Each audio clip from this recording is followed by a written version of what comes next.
de Trinxadura ao mar é un elemento que nos inspira e que está moi presente en cada peza que facemos e que a idea que nos leva a ensaiar cada mércoles xa tempo que Trinxadura mudou os seus pasos cara a unha vida que de fai xa moito tempo é nosa auténtica estrela da guía, esta vila de Cambados, e nos queremos en este concerto, en cada concerto, recoñecer o traballo, o labor das xentes do mar e agradecer a Cambados que nos acollera e que nos deixa, que nos guíe cada mércoles para ampliar os nosos pasos para concertos como esta noite. En este disco temos un tema que está especialmente dedicado non solamente a xente do mar, sino que a xente que quere, que ama e que disfruta do mar.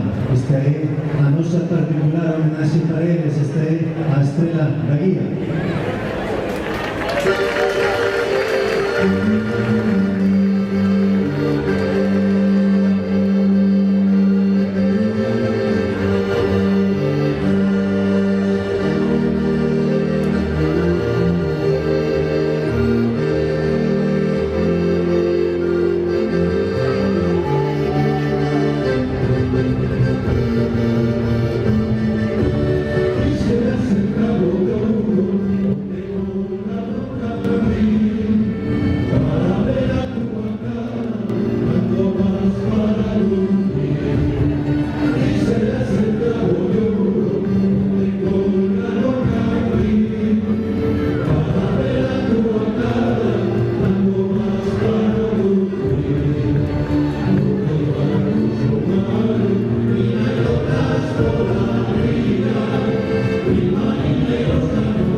soltar, vamos a hacer ahora un pequeño bloque de música instrumental, música de baile.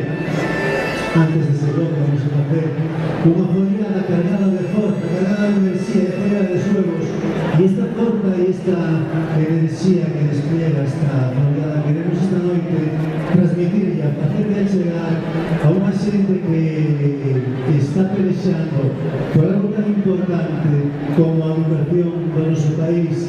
Para Amparo y Manuel Subeiro queremos agradecerle que estén esta noche aquí con nosotros, sobre todo mandarles muchísima fuerza na lucha por mellorar a educación dos seus fillos e das súas fillas, a cultura e a educación que único que nos vai a salvar no futuro. Así que moita fuerza para adiante.